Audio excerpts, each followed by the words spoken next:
India alliance को वहां जाके मुजरा करना है तो भी करें। मंदिर, मस्जिद, मटन, मछली, मंगलसूत्र के बाद देश के प्रधानमंत्री अब मुजरे पर आ गए हैं। सोचिए किस तरीके से बिहार में लगातार बैक टू बैक रैलियां कर रहे हैं। कहीं ना कहीं देश के प्रधानमंत्री नरेंद्र मोदी को लगने लगा है कि उनके हाथ से अब 400 पार वाली सीटें जो हैं वो फिसलती जा रही हैं। आप देखें किस तरीके से मंचों से देश के प्रधानमंत्री की जुबान फिसल रही है। जिस तरीके से देश के प्रधानमंत्री की जुबान फिसल रही है उससे यही लग रहा है या तो प्रधानमंत्री हार की बौखलाहट से परेशान है या वाकई में वो इस बार वो सीधा सत्ता से बाहर जाने वाले हैं। सोचिए किस तरीके से देश के प्रधानमंत्री इंडिया गठबंधन के लिए ऐसे अब शब्दों का इस्तेमाल कर रहे हैं। शायद वो भूल गए हैं कि वो भारतीय जनता पार्टी के एक प्रवक्ता नहीं बल्कि देश के प्रधानमंत्री हैं।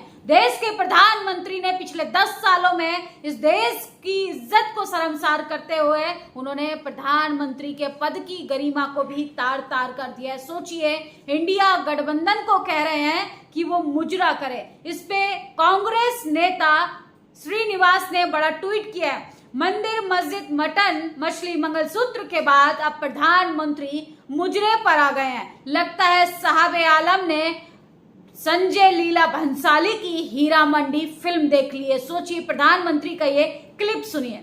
इंडिया अलायंस को अपने वोट बैंक की गुलामी करनी है तो करें, उनको वहां जाके मुजरा करना है तो भी करें।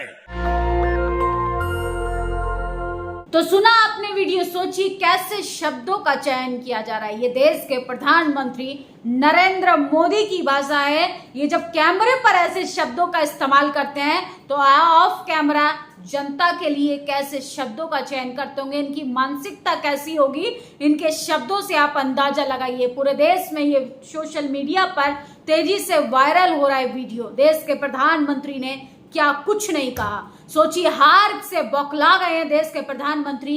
अब उनका अहम फैक्टर काम नहीं आ रहा। कभी मंदिर, मस्जिद, मटन, मजार, यहाँ तक कि महिलाओं के मंगलसूत्र पर भी सवाल खड़ा कर दिया था और अब वो इंडिया गठबंधन को कह रहे हैं कि वो अपने वोट बैंक के लिए मुजरा करे। ये देश के प्रधानमंत्री की भाषा है। सोचिए पिछले कई सालों से देश के प्रधानमंत्री ने अपने पद की गरिमा को तार तार करते हुए ऐसे शब्दों का न जाने कितनी बार इस्तेमाल किया होगा।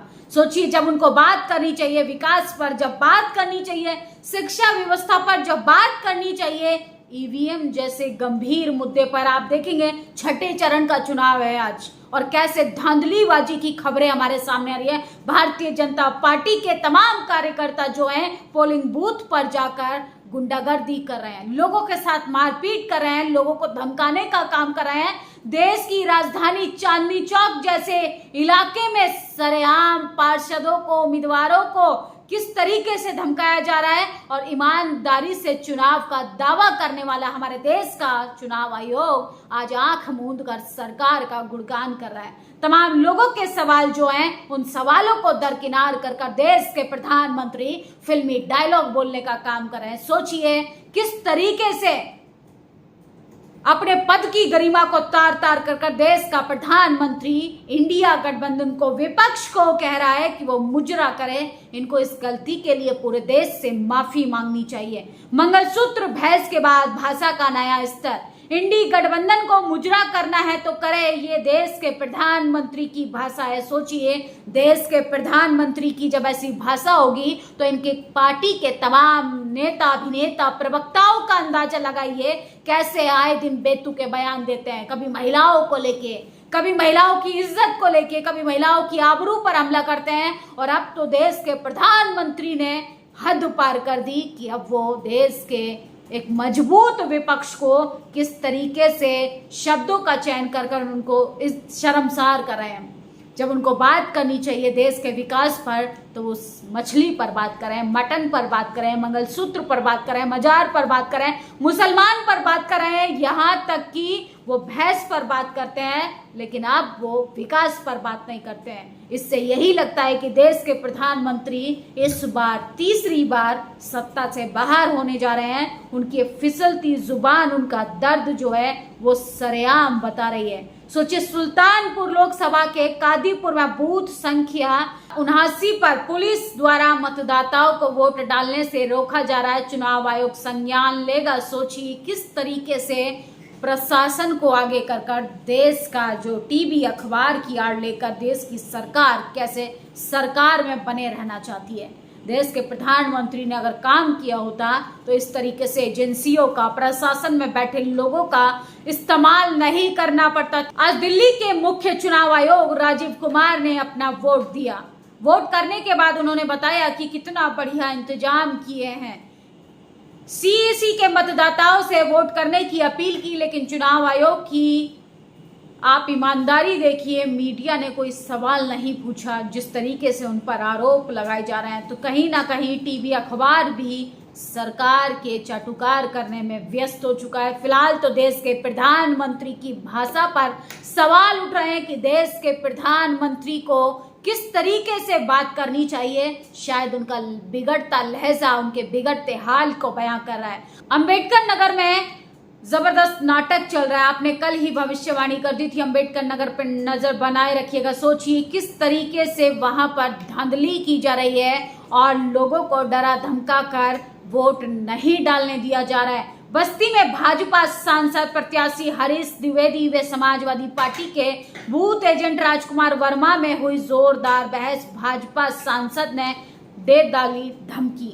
ये लोग गुंडागर्दी पे, मारपीट पे, लोगों को डरा कर धमका कर चुनाव जीतना चाहते हैं। असल में इनके पास विकास के नाम पे इनके पास सिर्फ धमकियां हैं और धमकियां हैं जो लगातार जनता को डराने की कोशिश करते हैं। सोचिए किस तरीके से लगातार पत्रकारों को भी पीटा जा रहा है। महिला पत्रकार की पिटाई हो गई है। पार्षद ने मारा, पूरे बाल खींच दिए। 15 से 20 लोग थे, गाड़ियों में खींच कर मारा। गाजियाबाद अर्थात राम राज्य की घटना बताई जा रही है। वैसे राम राज्य में कुछ ऐसा नहीं हो सकता तो नहीं हो सकता जो झूठो प्रिया राणा नाम की इस पत्रकार को एक पार्षद ने घसीट कर मारा। सोचिए किस तरीके से पत्रकारों को भी पीटा जा रहा है, जो लगातार सरकार की पोल खोल रहे हैं, सरकार की नाकामियों को गिनवाने का काम कर रहे हैं। हमारा बूथ आधार कार्ड क्यों छीन रहे, किसने अधिकार दिया पुलिस को वे वोटर आधार कार्ड छीनने या उसको कोई भी आईडी छीनने पर। कादीपुर सुल्तानपुर में पुलिस पर आरोप है कि वोट नहीं करने दिया जा रहा है। सोचिए ये वर्दी पहने इन तमाम संगी चेहरों को पहचानिए किस तरीके से इन लोगों के आधार कार्ड और वोटर आईडी को छीनने का काम किया जा रहा है। और देश की राजधानी चांदनी चौक की सीट पर सरेआम धांधलीबाजी की जा रही है। दिल्ली के चांदनी चौक में सरकार की धांधलेबाजी निंदनीय है। हमारे कैंडिडेट को खुद आकर विरोध करना पड़ा। ये तो चुनाव आयोग के लिए बार बार शर्म से डूब मरने की बात है। छठे पेज का इलेक्शन आज है और देश के प्रधानमंत्री बेतुके बयान दे रहे हैं। देश का इलेक्शन कमीशन आंख मूंद कर सो रहा है और सोचिए जनता किस तरीके से परेशान है, अपने वोट का इस्तेमाल कर रही है सरकार को सत्ता से उखाड़ फेंकने का। उसमें भी धांधलीबाजी की जा रही है। लोकतंत्र को कमजोर बनाया जा रहा है, संविधान को कमजोर बनाया जा रहा है। और तेजस्वी यादव ने जिस तरीके से प्रधानमंत्री पर हमला बोला है कि इस बार उनकी बौखलाहट बता रही है कि वो सत्ता से जा रहे हैं, इसलिए देश के प्रधानमंत्री बार बार बिहार में जाकर अपनी रैली कर रहे हैं। क्यों प्रधानमंत्री हर 2 दिन में बिहार आ रहे हैं? क्यों कभी अमित शाह तो कभी नरेंद्र मोदी को 2-2 बार रात में बिहार में ही रुकना पड़ रहा है? रात में रुककर क्यों यहाँ के भाजपा और एनडीए नेताओं के साथ गहन विचार विमर्श पर घंटों बैठना पड़ रहा है? क्यों यहाँ के अधिकारियों को समझना, बुझाना, धमकाना पड़ रहा है? मतलब साफ है कि बिहार में भाजपा साफ है। सो बिहार से साफ समझ लीजिए देश की सत्ता से भी मोदी सरकार साफ होने वाली। तेजस्वी यादव ने ये बड़ा बयान दिया है। सोचिए किस तरीके से सपा कार्यकर्ताओं को भाजपा सरकार के कार्यकर्ता डराने की कोशिश कर रहे हैं और अखिलेश यादव ने बड़ी बात कही है, ये आप जरूर सुनिए। ये जो उल्टा पुल्टा मुख्यमंत्री हैं, इनके जो डबल इंजन है वो आपस में टकरा रहे हैं। तो सुना आपने किस तरीके से डबल इंजन सरकार की पोल खोल दी है। यह तो उल्टा पुल्टा मुख्यमंत्री है, इनके डबल इंजन आपस में टकरा रहे हैं। कांग्रेस समाजवादी पार्टी आपस में मिलकर 1 और 1 11 बन गए हैं। देश के प्रधानमंत्री को अब चुनौतियों का सामना करना पड़ रहा है। तो देश के प्रधानमंत्री मंगलसूत्र, मटन, मछली, मजार, यहाँ तक कि मोदी का फैक्टर एकदम फ्लॉप हो चुका है। और सोचिए, ईवीएम की गड़बड़ी की वजह से इस देश में सरकार बनाने का दावा करने वाली भारतीय जनता पार्टी की करतूतें लगातार एक्सपोज हो रही हैं। बीजेपी के पोलिंग एजेंट जमशेदपुर झारखंड में पोलिंग बूथ के अंदर प्रचार कर रहा है। चुनाव आयोग सो रहा है, बीजेपी को खुलेआम छूट है, ईवीएम में फर्जी वोट डालो, बूथ के अंदर लूट कर डालो। ये पर्ची आप देखिए, 400 पार, मोदी सरकार 400 पार। देश के प्रधानमंत्री के फोटो के साथ पोलिंग बूथ पर एजेंट जो हैं उनका प्रचार प्रसार कर रहे हैं और इलेक्शन कमीशन से विपक्षी नेताओं को डराने की कोशिश करता है। इलेक्शन कमीशन सिर्फ उन कमजोर लोगों को डराने की कोशिश करता है जो सत्ता में है ही नहीं। सरकार से सवाल पूछने की हिम्मत न इस देश की टीवी अखबार में है और न ही इलेक्शन कमीशन में।